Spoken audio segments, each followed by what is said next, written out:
Приветствую вас на канале Техревизор. В этом рейтинге я собрал 10 лучших мониторов с IPS-матрицей на 2025 год под разный бюджет и запрос. Есть недорогие варианты – офисные, игровые, рабочие и все остальное. Всю эту вереницу решил разбить по диагоналям, чтобы вы не тратили время и смотрели то, что интересует. А если еще не выбрали базовые параметры, можете посмотреть весь список мониторов. Так будет легче принять решение. Итого у нас 3 подборки. Мониторы на 24 дюйма, мониторы на 27 дюймов и на 32 дюйма.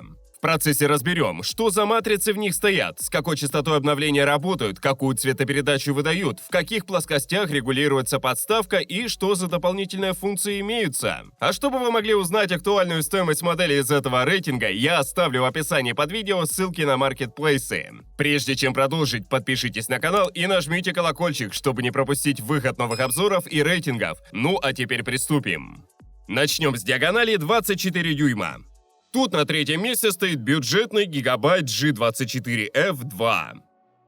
24-дюймовый монитор с IPS-матрицей и хорошей цветопередачей. Разрешение Full HD на такой диагонали дает достаточно четкую картинку, а интерфейс не кажется расплывчатым, как на 27-дюймовых 1080R мониторах. По цветопередаче заявлено 95% охвата для DCI-P3, что дает насыщенные и сочные цвета. Изображение приятно, особенно в фильмах и в играх. Конечно, это не стопроцентный Adobe RGB для профи-фотошоперов, но для стримов, видео, гейминга и обычной работы отлично. Есть режим sRGB, если хочется более спокойных и точных цветов, например, при обработке фото. Из минусов. Стандартный слабый для IPS контраст. Темные сцены не такие глубокие, как на VA-матрицах. При ночных посиделках в темной комнате можно заметить легкое свечение по углам, особенно на черном фоне. Но это базовая тема для IPS. Без нее никуда. Частота обновления. До 180 Гц. По умолчанию стоит 165. Это делает движения на экране непривычно плавными. Апгрейд после 60 Гц заметен и в играх, и просто в ленте браузера. Также не обошлось без FreeSync, который устраняет разрывы кадра и микрофризы в тех случаях, когда ваша видеокарта где-то подтупливает. Интерфейсы на задней панели состоят из 2 HDMI, одного DisplayPort и даже пары USB 3.0 для мыши, клавиатуры. Подключили консоль через HDMI, ПК через DisplayPort, и не нужно постоянно перетыкать кабели.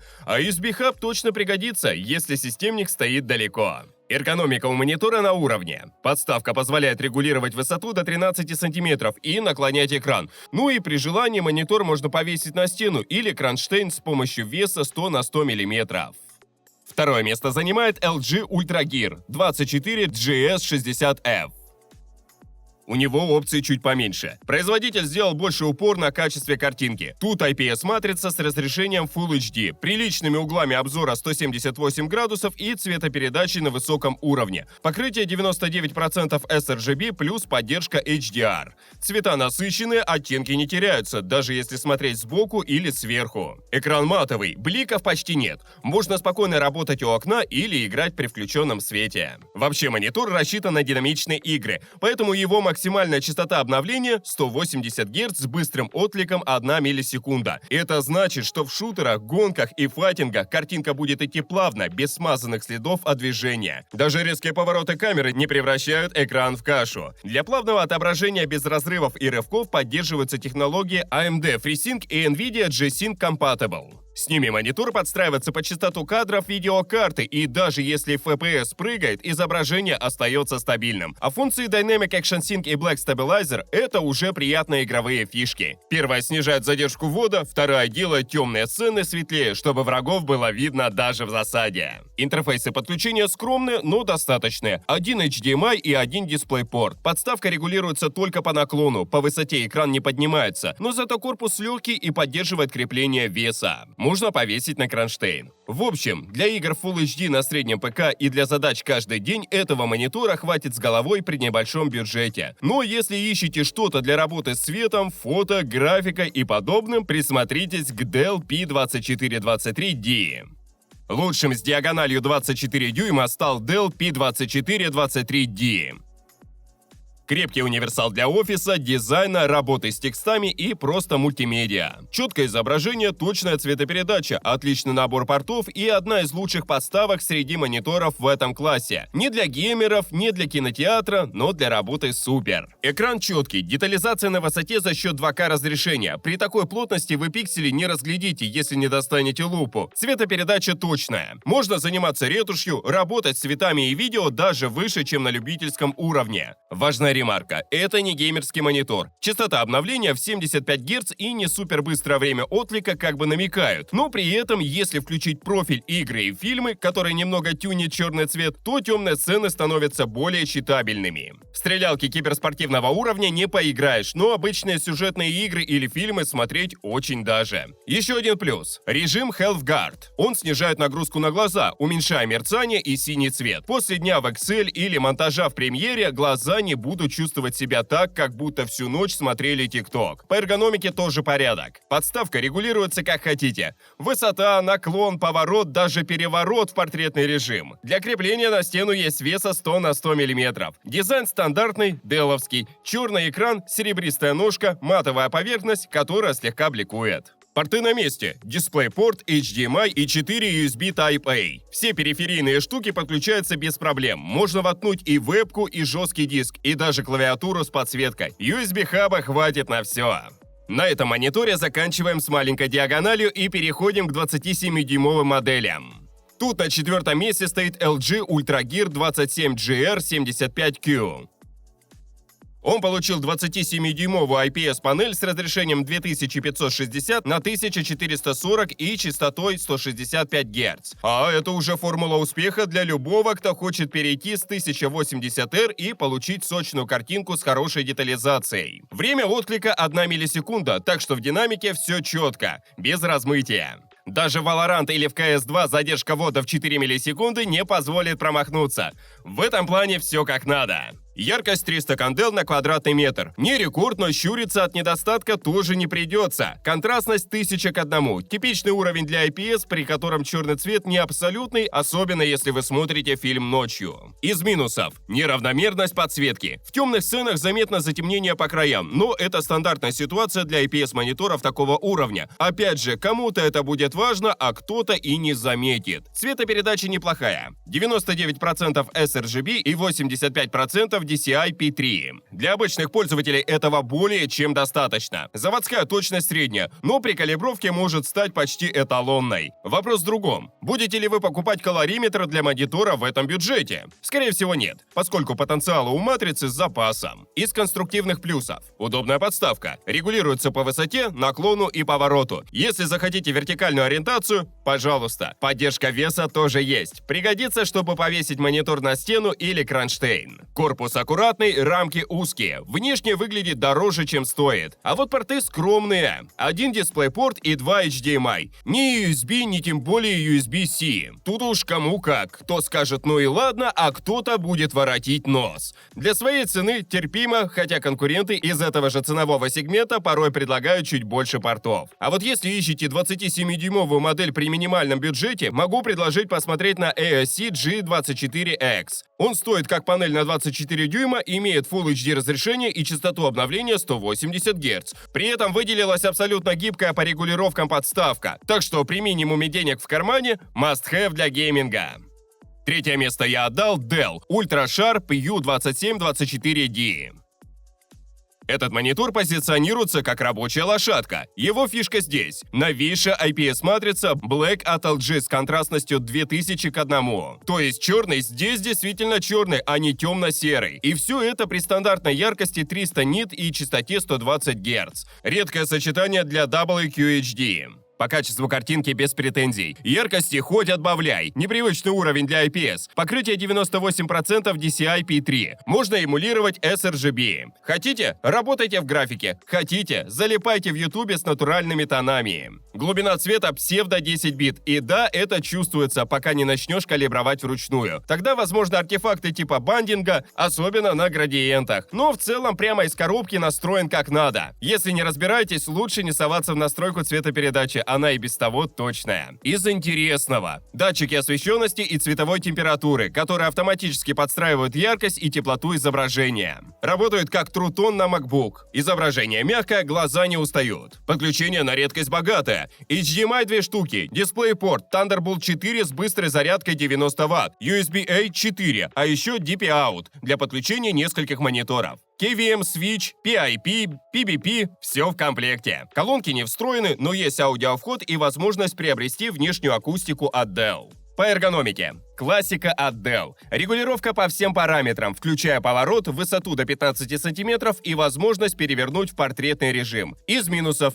Нет даже самого базового HDR и среднее время отклика в 5-8 миллисекунд. Но для задач, где важна точность цветопередачи и высокая контрастность, это один из самых продвинутых вариантов на рынке. На втором месте стоит MSI G274QPF E2.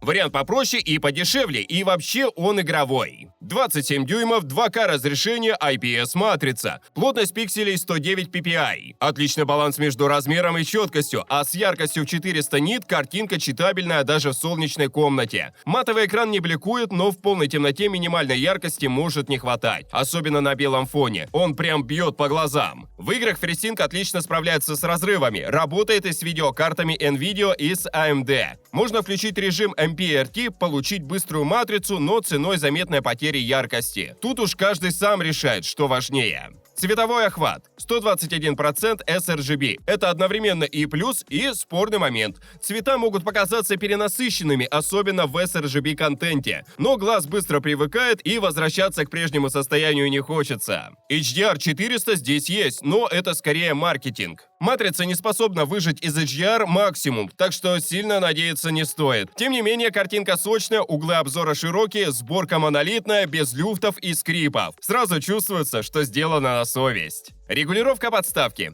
Отдельный кайф. Высота, наклон, поворот. Все настраивается одной рукой. Подставка не шатается и не скрипит. Крепление веса есть, но не щелкнул и готово. А классическая сборка с помощью отвертки на 2 винтах. Не критично, но могло быть и удобнее. Портов хватает. DisplayPort, 2 HDMI и USB Type-C. Правда, все заявленные фишки монитор раскрывает только через DisplayPort. А если хочется разогнать герцовку до 170 Гц, нужно зайти в меню и включить DP Overclocking, так как из коробки монитор выдает 165 Гц.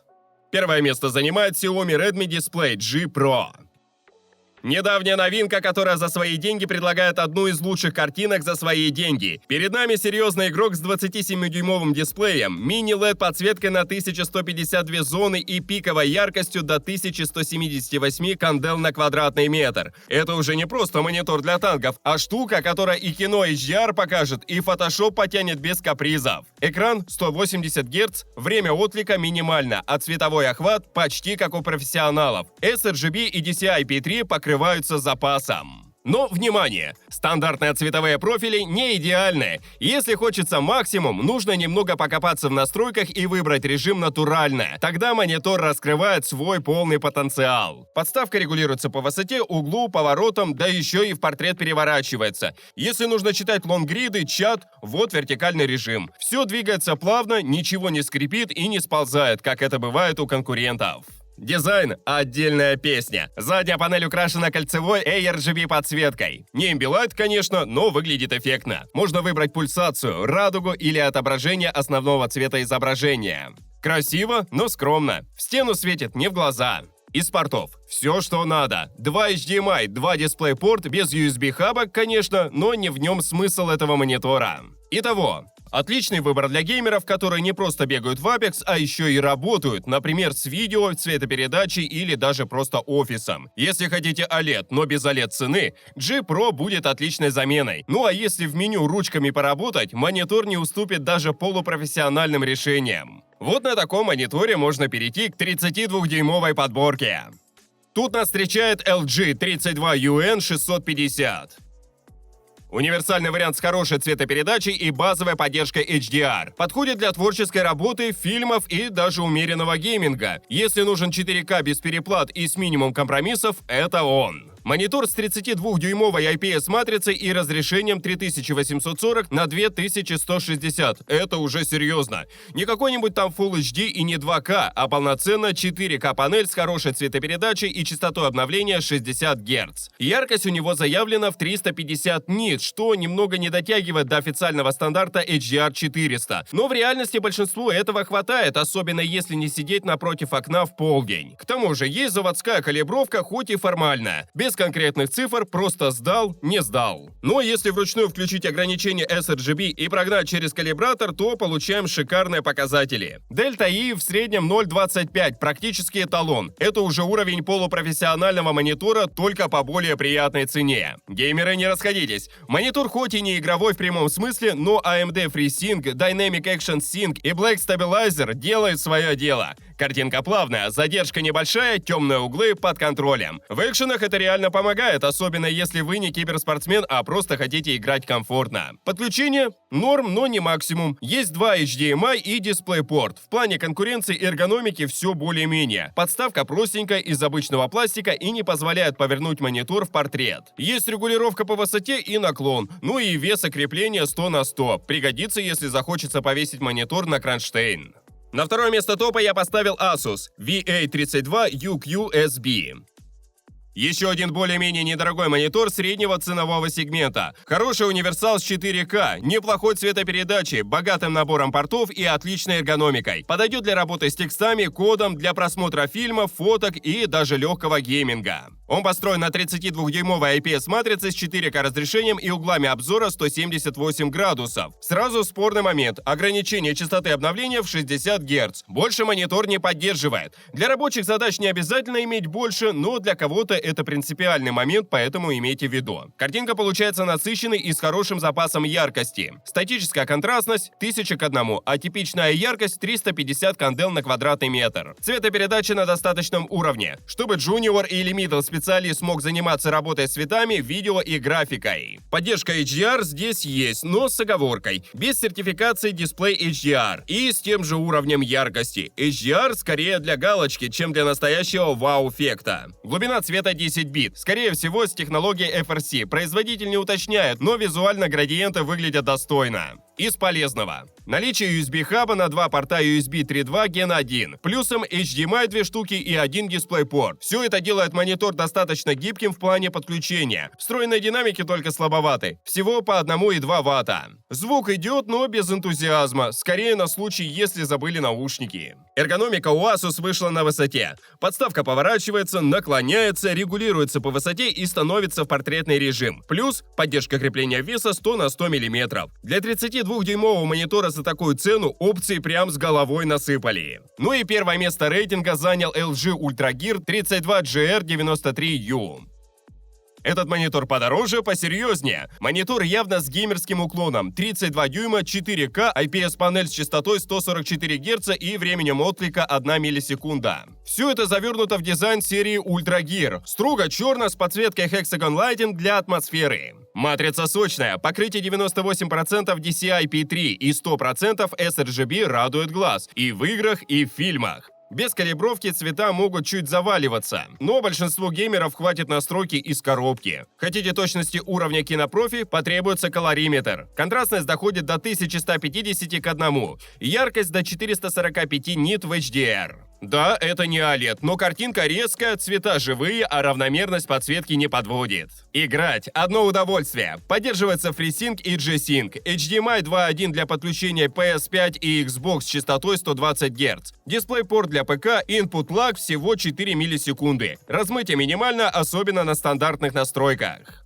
С эргономикой все по уму. Регулировка по высоте, наклону, повороту. Портретный режим тоже на месте. Удобно для кода, документов и вертикальных шорцев. Веса поддерживается, но комплектная подставка настолько удобна, что желание что-то докупать может и не возникнуть. По итогу, если вы хотите 4К, 144 Гц, быструю IPS-матрицу и нормальный охват цветовых пространств, LG UltraGear 32GR93U вполне закроет эти задачи. Он быстрее и гибче, чем офисные 4К мониторы, и дешевле, чем топовые флагманы с OLED матрицей. Конечно, монитор не идеален, но за свои деньги очень даже. Особенно, если ваши вечера — это Battlefield, а не Excel. На этом мой рейтинг подошел к концу. Стоимость всех моделей рейтинга можно посмотреть по ссылкам, оставленным в описании и закрепленном комментарии. Подписывайтесь на канал, ставьте большие пальцы вверх, а также не забывайте включить уведомления, чтобы первыми узнавать о новых рейтингах и обзорах техники. А с вами была команда канала Техревизор.